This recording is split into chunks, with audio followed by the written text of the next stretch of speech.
Energy नहीं है, इसे ऐसे लगानी है और उस पे ग्लू डालनी है। तो पहले एक लगा लेते हैं, मतलब एक लगा कर बताऊंगा तरीके से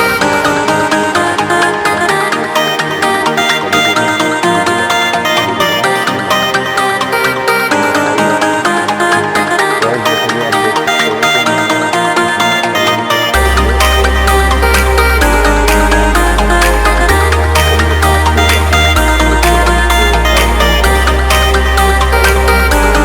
गाइस इसमें कितनी चीज़ें देखने को मिलती है ये देखिए। ये तो गाइस इसमें ये देखिए ऐसे ऊपर का हिस्सा है और ये जो निकलने वाला हिस्सा है, इस बीच में बाहर में रखिए इसकी, तो हम इसका दूसरा ढक्कन लगा